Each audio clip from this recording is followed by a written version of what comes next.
The dawn is gonna kill you for this. I'm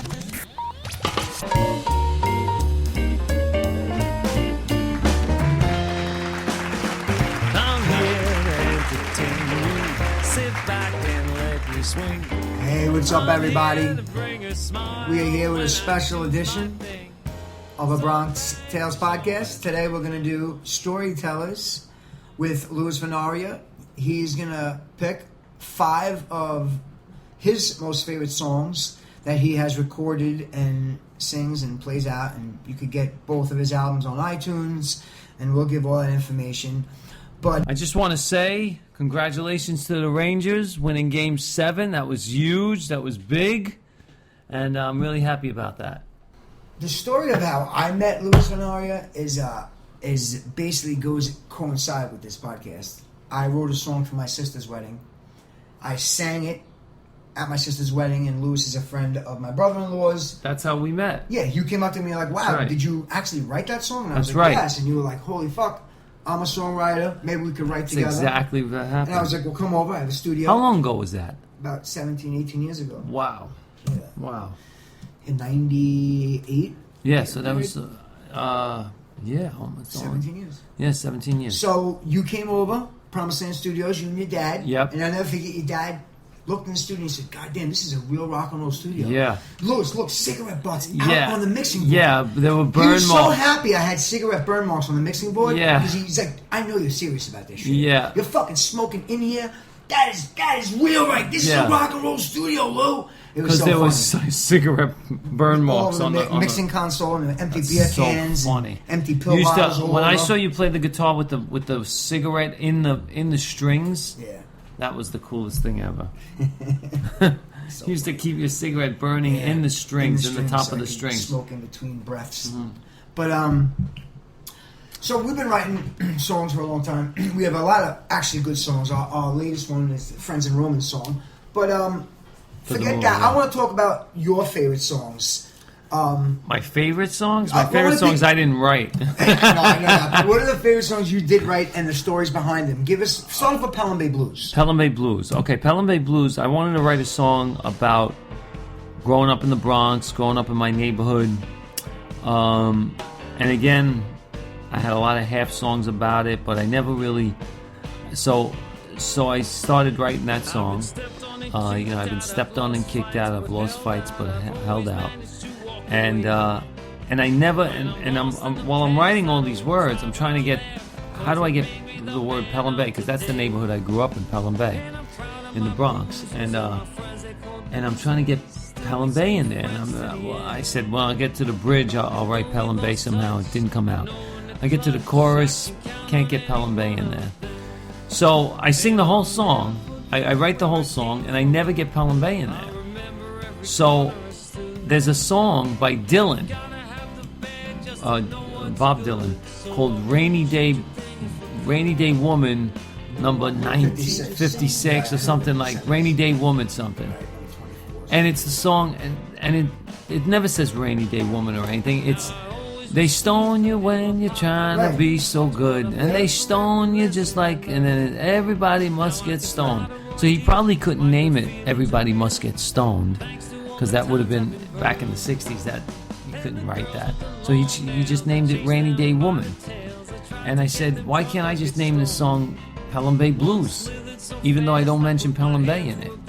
But now when people ask me, why is that called Pelham Bay Blues, I get to explain, like on Storytellers, on this podcast, that's the neighborhood I grew up in, Pelham Bay, in the Bronx. All right, so we're going to finish listening to Pelham Bay Blues. Which never mentions Pelham Bay Blues.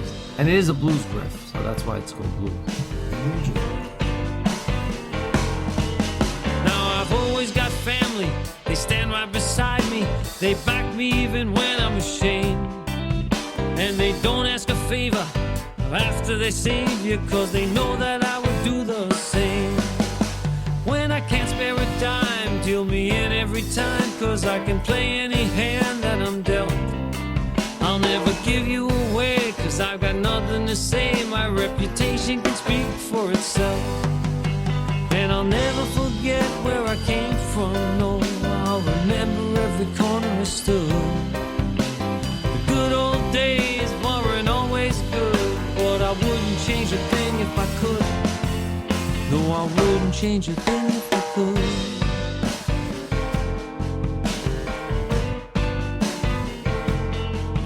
Now forget what you've heard, and I will give you my word. The mistakes I made, I'm willing to show. If nothing ever went wrong, you can't expect to be strong or know the same things that I know. So take care of number one, but make room for everyone, 'cause loyalty still can be found. I've been stepped on and kicked out, I've lost fights but held out, and nobody can keep me down. And I'll never forget where I came from, no, I'll remember every corner I stood. It wasn't always bad and it wasn't always good, but I wouldn't change a thing if I could. I'm proud the Bronx is my neighborhood.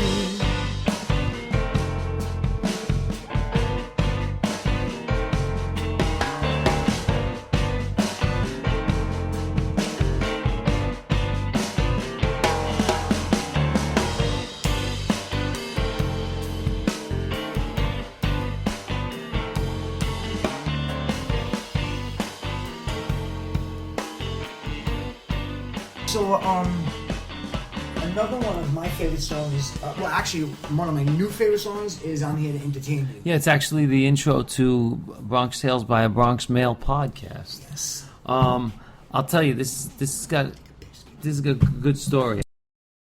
No, it's okay. Just press Safari; it'll come right back. Yeah, here it is. Okay, good. This song, I was doing a show at the 68 Theater 68 on Sunset Boulevard. I want to give this California? place. Yeah, it was Ronnie Marmo started this theater. It's called Theater 68, and the reason why it's called 68 Theater 68 is because after they put this place together, they had 68 cents left. So it's called the 68 Cent Theater, and it's 5419 West Sunset Boulevard. It's right on Sunset Boulevard. And Ronnie Marmo, who's a friend of mine, while I was living in California, said, "Why don't you do a show at the 68 Cent Theater?" So we sold tickets, and we're doing this show. And I got a band together, actually.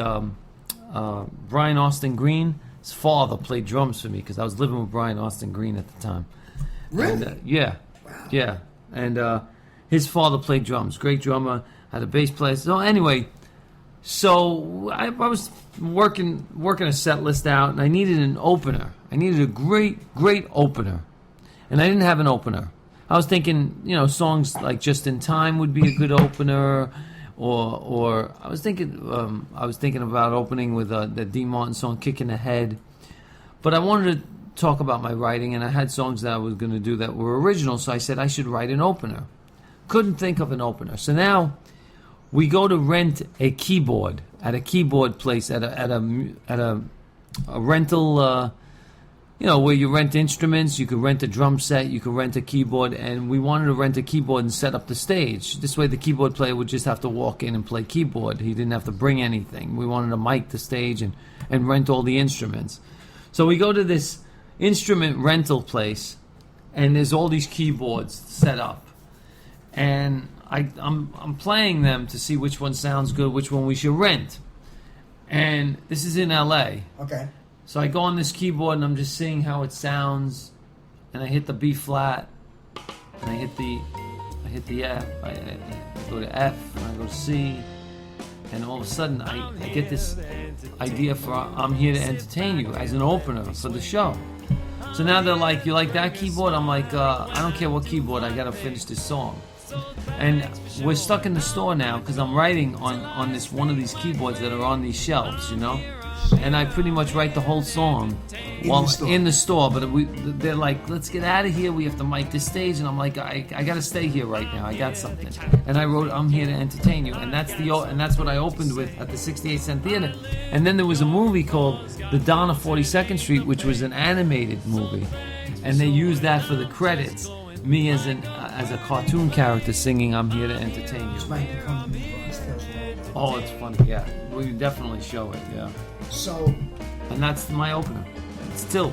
And it's the Bronxtales intro. I love it. So listen, this is Louis Venarius. I'm Here to Entertain You.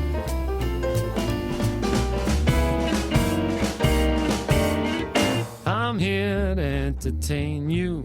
That is my claim to fame. You almost didn't come, but now you're glad you came.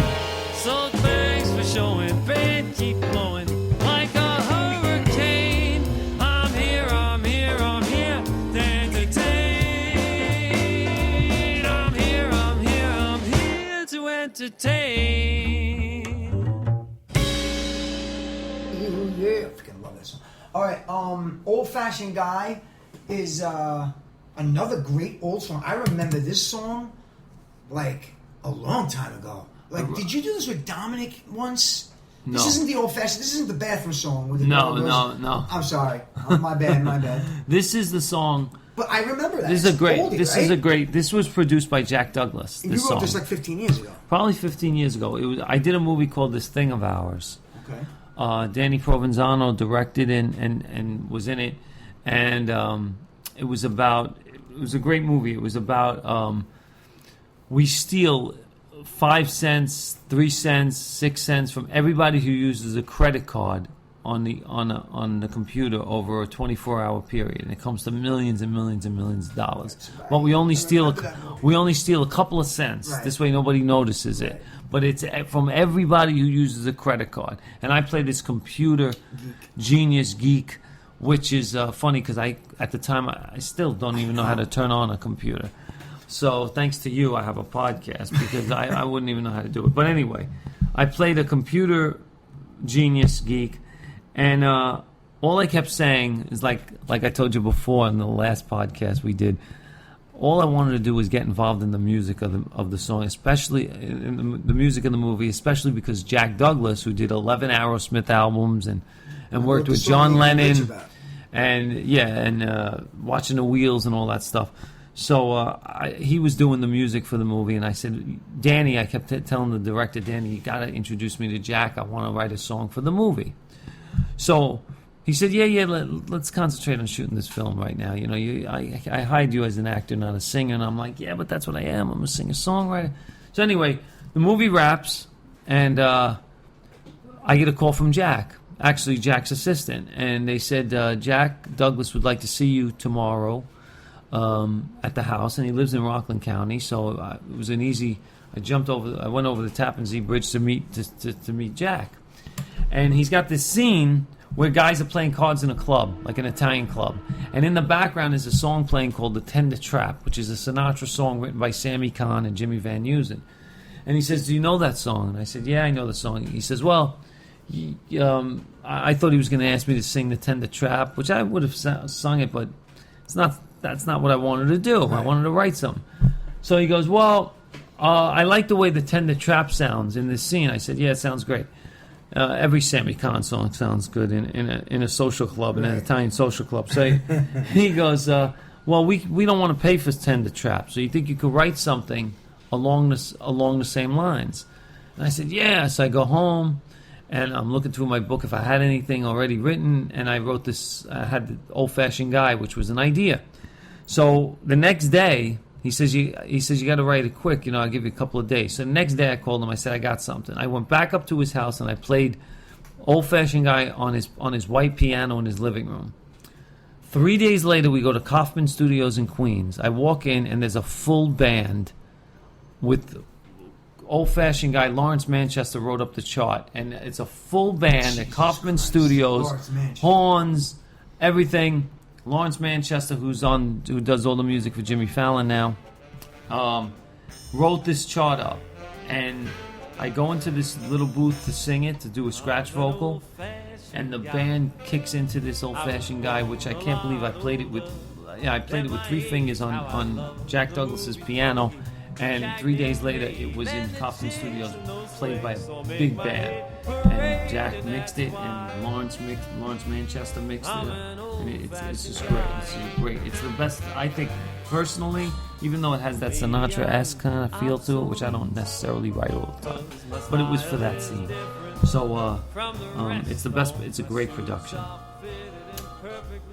Old Fashioned Guy, Louis Scenario. Love it. Let's finish this one out.